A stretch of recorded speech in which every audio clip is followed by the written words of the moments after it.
दोस्तों नमस्कार।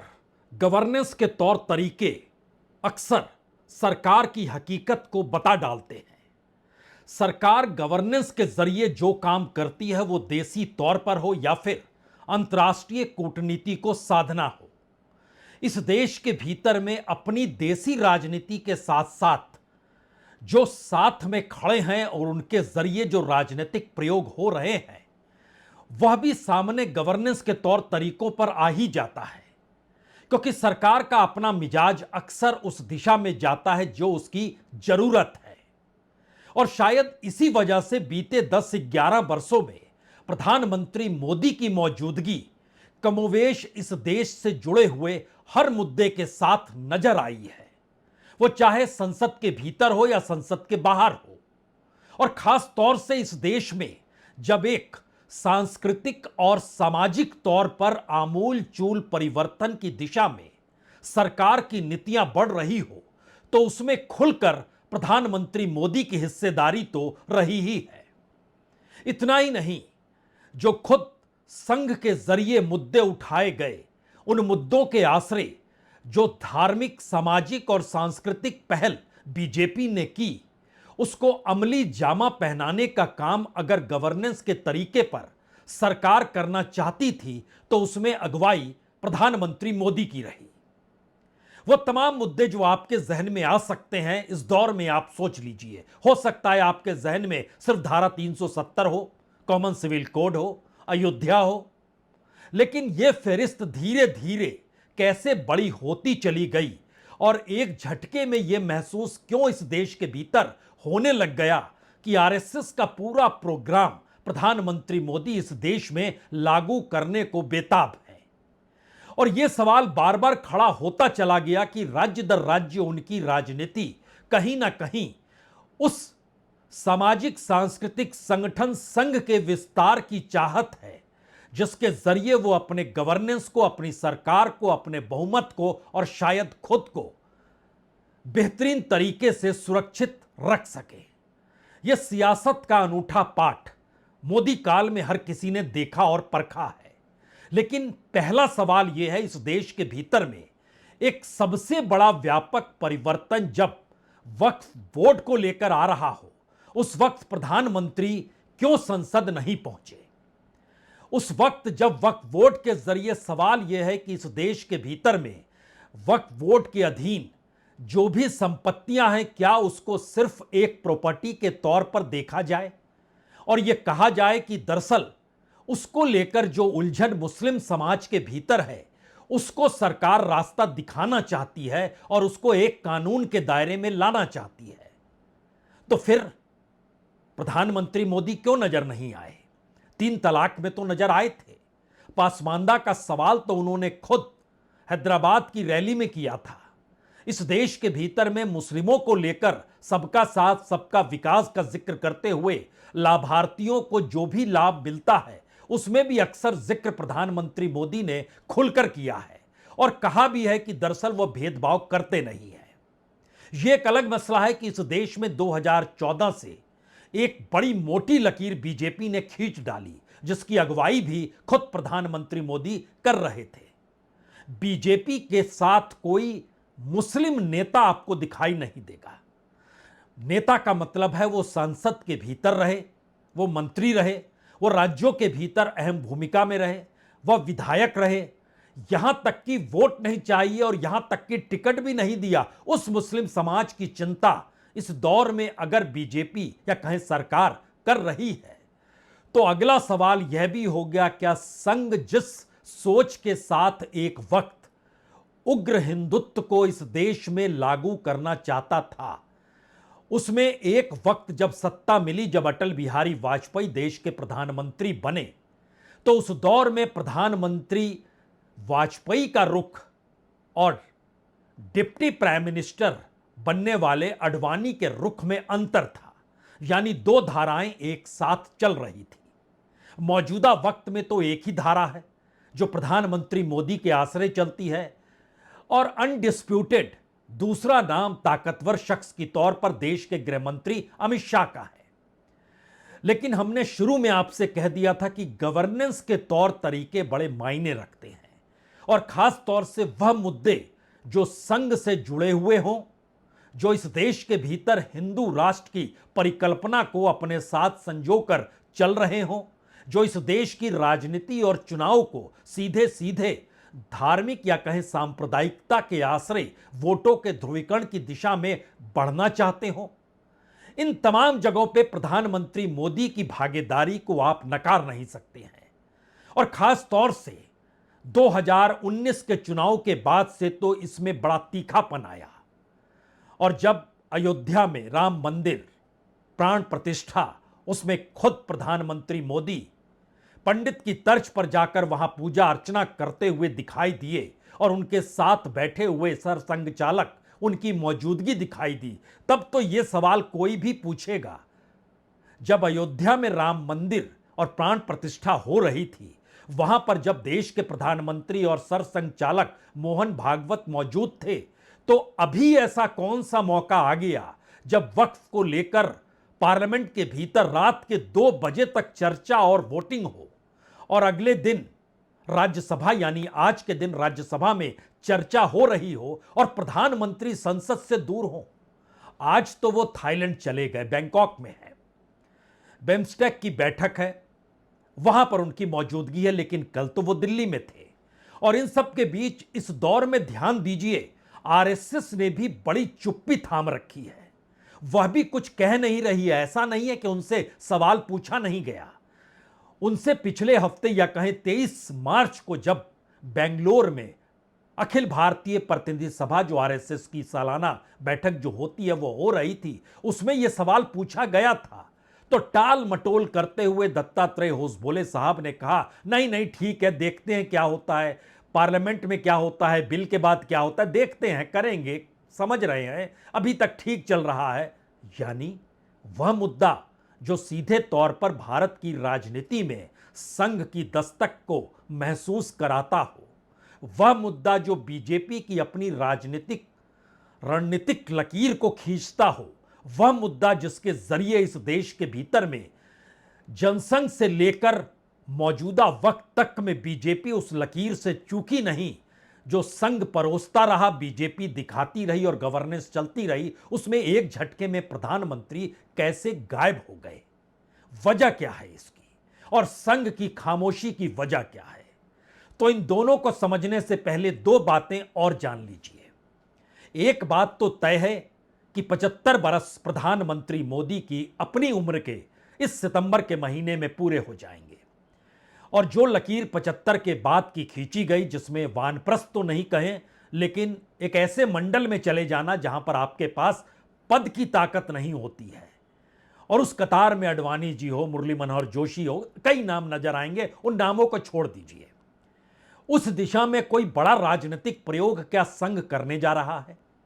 और इस वक्त क्या वाकई संघ और बीजेपी को अब समझ में आ गया है, हमको सत्ता में 2 चेहरे चाहिए, एक चेहरा ऐसा जो लिबरल हो, एक चेहरा ऐसा जो हिंदुत्व के आश्रय वह सब कुछ बताने और दिखाने को तैयार हो, जो जोड़ी अटल बिहारी वाजपेयी और अडवाणी जी की थी। तो क्या वाकई 2025 में हम इस देश में एक दूसरा चेहरा देखने वाले हैं? यह दूसरा चेहरा प्रधानमंत्री पद का नहीं है, यह दूसरा चेहरा डिप्टी प्राइम मिनिस्टर का होगा।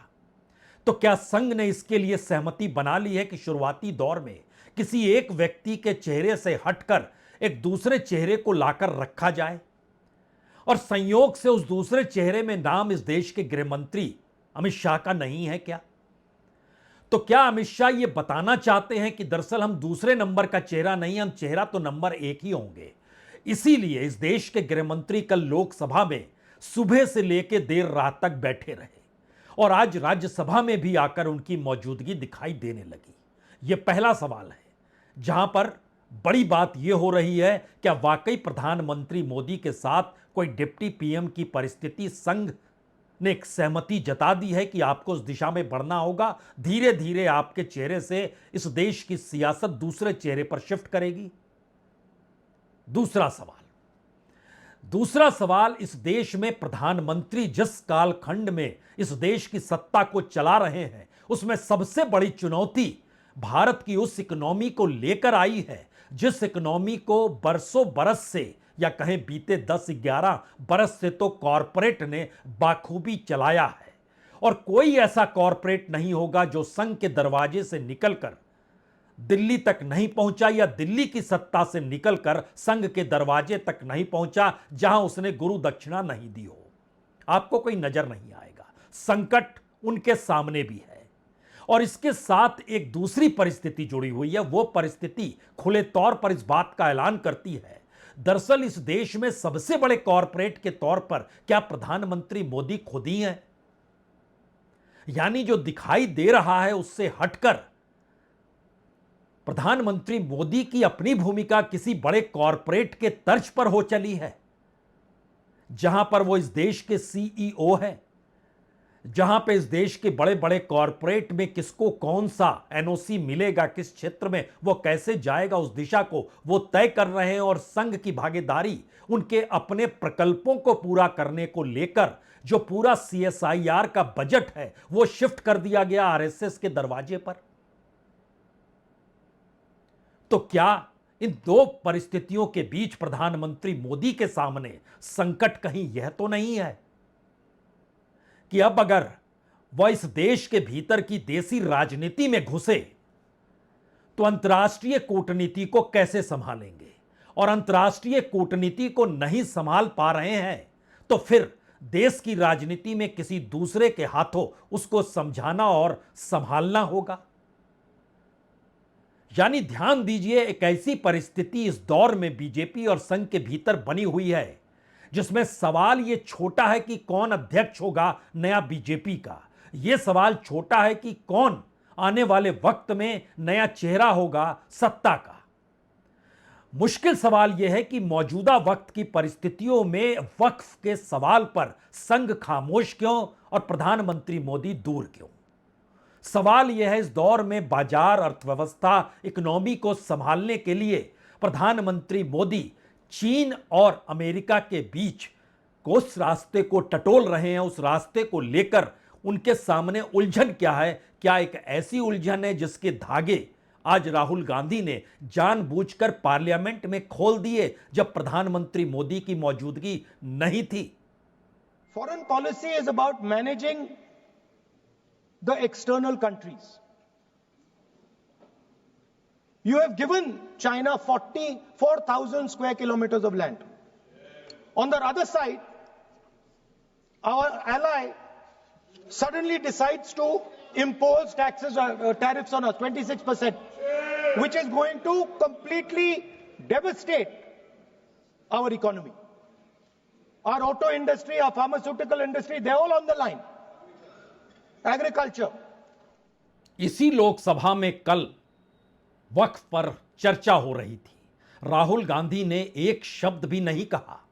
प्रधानमंत्री मोदी संसद से दूरी बनाए रखे, और आज राहुल गांधी ने जिस तर्ज पर जिन मुद्दों को उठा दिया वो दरअसल चीन और अमेरिका के बीच फंसे हुए भारत की विदेश नीति और कूटनीति और आने वाले वक्त में आर्थिक नीतियां हैं। वह दरअसल उस दिशा में इस देश की परिस्थिति को प्रधानमंत्री से जोड़कर ले जाना चाहते हैं, जो चीन का नाम सुनकर एक वक्त आरएसएस का खून खौल जाता था। इस देश में पुरानी पीढ़ी के लोगों के भीतर भी यह सवाल है कि चीन की विस्तारवादी नीति और चीन का बाजार भारत को डस तो नहीं लेगा। लेकिन इन सब के बीच अमेरिका ने जो 27% टैरिफ लगाया है, 26% तो ब्लैक बोर्ड पर दिखाया, लेकिन व्हाइट हाउस के जरिए जो आदेश जारी हुआ उसमें 27% टैरिफ है। दुनिया के तमाम देशों ने रिएक्शन दिया, और इस रिएक्शन के साथ बड़ा कड़ा रुख चीन ने भी अपनाया और कहा कि तुरंत वापस लेना चाहिए। यह रुख ऑस्ट्रेलिया की तरफ से भी आया, यह रुख इटली की तरफ से भी आया। यानी यह रुख अंतर्राष्ट्रीय तौर पर ध्यान दीजिए तो यूरोपीय यूनियन ने तो सीधे कहा इसके गंभीर परिणाम होंगे और वैश्विक अर्थव्यवस्था को भारी नुकसान पहुंचेगा, और उसने साफ तौर पर कहा कि अनिश्चितता बढ़ेगी, लाखों लोगों को नुकसान झेलना पड़ेगा। और चीन ने कहा चीन इस फैसले का कड़ा विरोध करता है और ट्रंप ट्रेड को एक बदले की लड़ाई बना रहे हैं। ऑस्ट्रेलिया ने एक कदम आगे बढ़ाया और कहा टैरिफ अप्रत्याशित नहीं है, लेकिन वह पूरी तरीके से अनुचित है और ऑस्ट्रेलिया और अमेरिका के बीच की साझेदारी के खिलाफ है। यह किसी दोस्त का काम नहीं हो सकता है। इटली, वहां से भी आवाज आई कि टैरिफ गलत है और इससे व्यापार युद्ध छिड़ जाएगा, लेकिन अमेरिका ने जो प्रतिक्रिया दी और साफ तौर पर कहा, जो ट्रेजरी सेक्रेटरी हैं स्कॉट बेसेंट, उन्होंने कहा सारे देशों को मेरी सलाह है कि वो पलट कर कुछ ना करें, आराम से बैठे देखते हैं आगे क्या होता है, लेकिन अगर आपने पलट कर कुछ किया तो यह बात बढ़ जाएगी। भारत ने पलट कर कुछ नहीं कहा, भारत ने खामोशी बरती और कॉमर्स मिनिस्ट्री ने कहा हम ध्यान दे रहे हैं, आकलन कर रहे हैं, और प्रधानमंत्री इन सब के बीच थाईलैंड चले गए बिम्स्टेक की सम्मेलन में शामिल होने के लिए। अब यहां पर दो सवाल सबसे बड़े हैं। पहला सवाल है प्रधानमंत्री का पार्लियामेंट से दूर होना, दूसरा सवाल है क्या इस दौर में बिम्स्टेक की बैठक, बिम्स्टेक दरअसल bay of Bengal initiative for multi sectoral technical and economic cooperation के नाम से जाना जाता है। हिंदी में समझिए तो बंगाल की खाड़ी बहुक्षेत्रीय तकनीकी और आर्थिक सहयोग के तौर पर जाना जाता है। इसमें 7 देश हैं, भारत को मिलाकर 7 देश हैं। भारत के अलावे बांग्लादेश, म्यांमार, श्रीलंका, थाईलैंड, भूटान, नेपाल। पिछले दिनों बांग्लादेश के मुखिया जब चीन पहुंचे तो उन्होंने कहा कहां आप नॉर्थ ईस्ट में देखते हैं, चीन से कहा आप भूटान के रास्ते जो चिकन नेक देखते हैं उससे बढ़िया तो बांग्लादेश है, समुद्र से सटा हुआ है और रास्ता खुला हुआ है, आप यहां से एंट्री कीजिए। प्रधानमंत्री मोदी वहां गए हैं। अंतर्राष्ट्रीय तौर पर कूटनीति भारत की मुश्किल हालात में है, अर्थव्यवस्था मुश्किल हालात में है।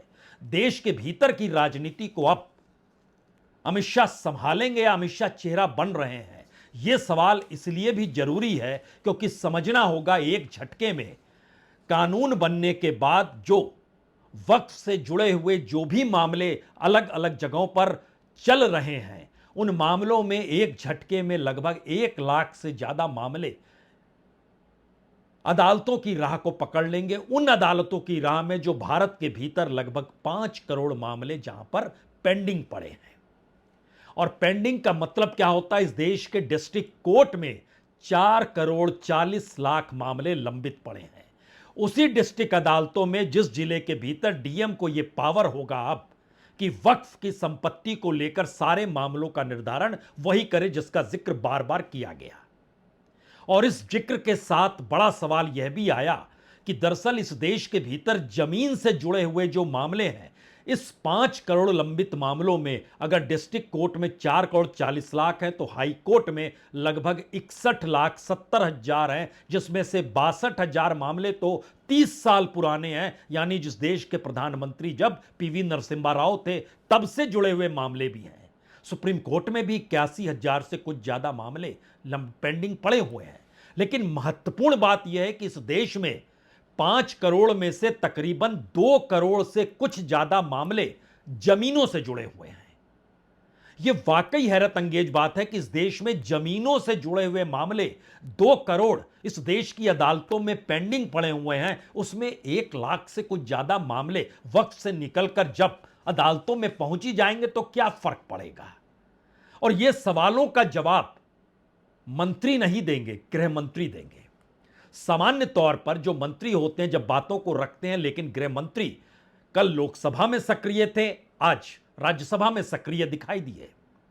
Jairam ji please please, chair has given time. क्या कह रहे हैं आप रमेश जी, क्या कह रहे हैं? मैं मान्यवर जयराम जी प्लीज प्लीज, मान्यवर आप बोलो।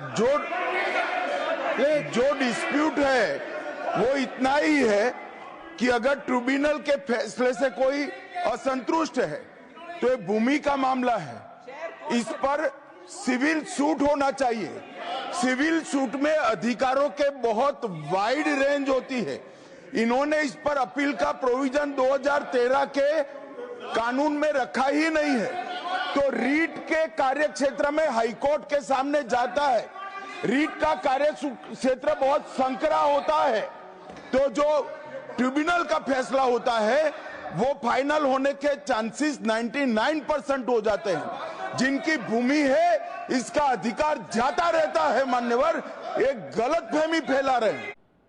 जाहिर है अमित शाह की भूमिका इस दौर में यानी कल से आज तक दो बातों को साफ करती है। पहली बात तो यह कि प्रधानमंत्री की गैर मौजूदगी में अमित शाह के पास दूसरे नंबर की ताकत है। दूसरी बात, पार्लियामेंट के भीतर वह जिस तरीके से लोकसभा और राज्यसभा में आज सक्रिय नजर आए, उसका मैसेज बहुत साफ है कि मोदी कैबिनेट को किस रूप में चलना और चलाना है, इसको लेकर अब अमित शाह सक्रिय पूरे तरीके से हो गए हैं। क्योंकि याद कीजिए, लोकसभा चुनाव के वक्त और उस दौर में जो परिणाम आए, उस वक्त राजनाथ सिंह को दोनों ने आगे कर दिया था। दोनों का मतलब देश के प्रधानमंत्री और गृह मंत्री यह साइलेंट हो गए थे।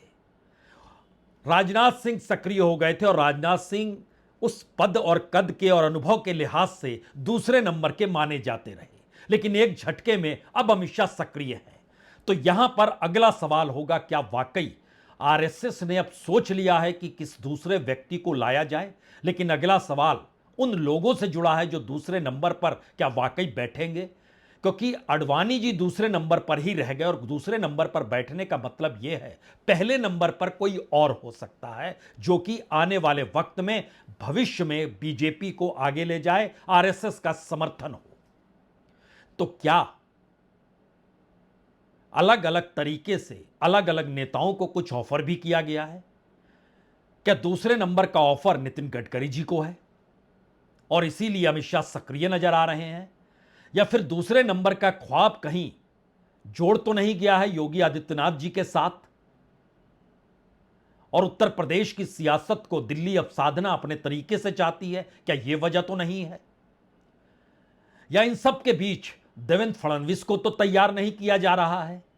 या इन परिस्थितियों के बीच कहीं शिवराज सिंह चौहान को भी तो नहीं सलाया जा रहा है? इन सब के बीच वैसे भी लोग जो दिल्ली की ताकत, दिल्ली की सत्ता, दिल्ली के अनुभव के साथ जुड़कर काम करते हैं, उसमें भी तो एक कतार है। वो खट्टर जी हों, वो भूपेंद्र यादव जी हों, वो कोई भी हो, XYZ कोई भी हो। लेकिन सवाल इस दौर में शायद सबसे बड़ा यही है, ऐसे विषय पर प्रधानमंत्री मोदी की दूरी और संघ का खामोश रहना, और संघ से जो सवाल पूछा गया था 23 मार्च को और दत्तात्रेय हुसबोले ने वक्फ बोर्ड को लेकर क्या कहा था, एक क्षण के लिए सुन तो लीजिए। वक्फ के बारे में सरकार ने जॉइंट कमीशन बनाए हैं, वो क्या लेके आएंगे देखेंगे। और वक्फ के बारे में केवल संघ के नहीं, समाज के बहुत सारे, कर्नाटक में ही हम देखेंगे तो बहुत सारे किसानों ने यहाँ, irrespective of their party affiliations, their ideological persuasions, they came forward and they said वक्फ के बारे में ऐसे हमारे जमीनों को कर दिया, ऐसे बहुत बड़ा हुआ था। आपके मीडिया के लोगों को तो अच्छा मालूम भी है। तो ऐसे कई, यहाँ विंडसर मैनर होटल को भी उन्होंने डिक्लेयर कर दिया था। तो बहुत सारे ऐसे हुआ है।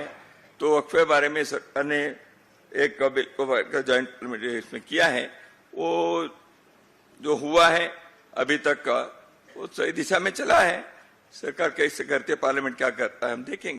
तो जिस मुद्दे को लेकर एक वक्त संघ बड़ा सक्रिय होता था, जब वो मुद्दा संसद तक पहुंच गया और कानून की शक्ल में आने की स्थिति में खड़ा हो गया, उस वक्त संघ ने खामोशी बरत ली।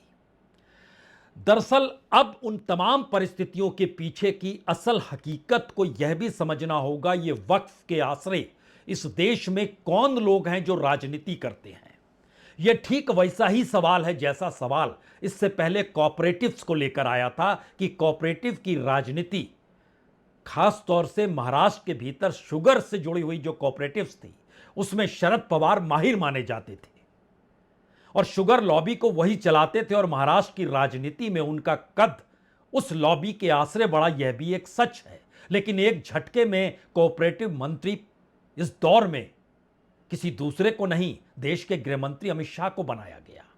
और कोऑपरेटिव से जुड़ा हुआ तकरीबन 6 लाख करोड़ से कुछ ज्यादा की जो संपत्ति वहां फंसी हुई है, एक झटके में उसी तर्ज पर सरकार की हथेली में आ गई, जैसे इस देश के भीतर बैंकों का पैसा सरकार किसे लोन देना है, किसे माफ करना है, आरबीआई में कौन से दिशा निर्देश उसका बोर्ड ऑफ डायरेक्टर्स देगा, उन तमाम बोर्ड ऑफ डायरेक्टर्स में कैसे पॉलिटिकल नियुक्ति होगी, यह एक साइकिल है।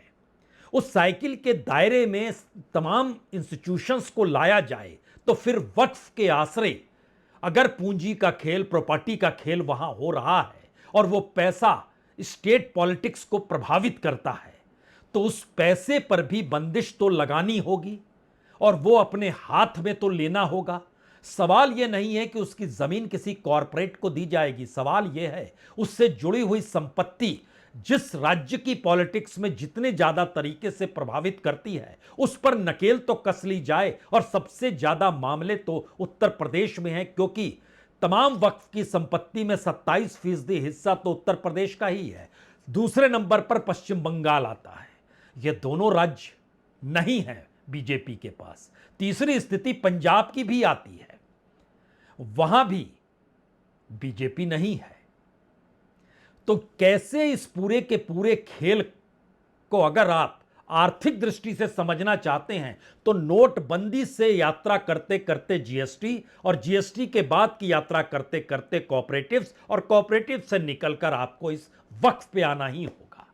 यानी इस देश के भीतर में वो नेता, वो राजनीतिक दल या वो पॉलिटिक्स जो चलती रही, जिसके दायरे में कर्नाटक भी है और आंध्र प्रदेश भी और तमिलनाडु भी है, कुछ केरल भी आता है, वहां की पूरी राजनीतिक परिस्थितियों में इससे जुड़ी जो पूंजी गाहे बगाहे राजनीति को प्रभावित करती है, इस खेल को कौन समझ पाएगा? और इस खेल को जो समझा, क्या वो ये बता पाएगा कि इस देश में राजनीति करने के तौर तरीकों को एक झटके में बीजेपी ने बदल दिया? और जो बहस चल पड़ी कि क्या आने वाले कितने लंबे वक्त तक बीजेपी को रहना और संघ को साथ खड़े रहना है सहमति के साथ, तो वहां पर कुछ संघ भविष्य की लकीर खींचेगा ही। वहां पर देश के गृह मंत्री अमित शाह अपनी मौजूदगी दर्ज कराएंगे ही और वहां पर प्रधानमंत्री मोदी अपने अनुकूल परिस्थितियों को बनाने के लिए कुछ पत्ते तो फेंटेंगे ही। ये पूरी बिसात इस बात को लेकर है, शायद इसीलिए बैंकॉक की ये तस्वीर आपको अच्छी लगेगी। ओम हर हर नमः पार्वती पतये हर हर महादेव। पिन्नादुदय शिवने पौत्रे यन्नार्दवरकुम्भिर्वा पौत्रे। जय आदि पराशक्ति भगवती की जय।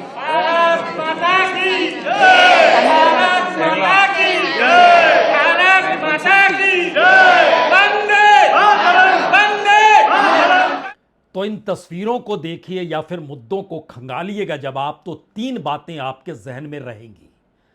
अटल बिहारी वाजपेयी अयोध्या आंदोलन में कूदे नहीं थे, उन्होंने अलग रास्ता पकड़ लिया था, अडवाणी जी कूदे थे, लेकिन उसके बावजूद भी अटल बिहारी वाजपेयी ही प्राइम मिनिस्टर बने। और अटल बिहारी वाजपेयी ने 5 दिसंबर 1992 को जो भाषण दिया वो आज भी मौजूद है, जहां पर वह जमीन समतल करने का जिक्र करते हैं। तो क्या प्रधानमंत्री मोदी आने वाले वक्त में उस चेहरे के आसरे खुद का चेहरा जोड़ेंगे? दूसरा सवाल, आरएसएस कतई नहीं चाहता है कि विपक्ष की भूमिका में इस देश की राजनीतिक मुद्दे उभरकर सामने आए। इसीलिए अर्थनीति को लेकर अटल बिहारी वाजपेयी के वक्त में वह खुद विरोध के स्वर के साथ उभरा था, स्वदेशी का नारा लगाता था, पश्चिमी देशों की फंडिंग से इनकार करता था। लेकिन मोदी काल में वो सब कुछ के साथ है, लेकिन अब उसे मोदी के साथ एक दूसरा चेहरा चाहिए और आने वाले वक्त में एक लकीर खींचनी है। तो ऐसे में वह भी उन चेहरों को गढ़ता है, कौन सा चेहरा किस रास्ते चलेगा, तो यह आरएसएस की अपनी बिसात होती है।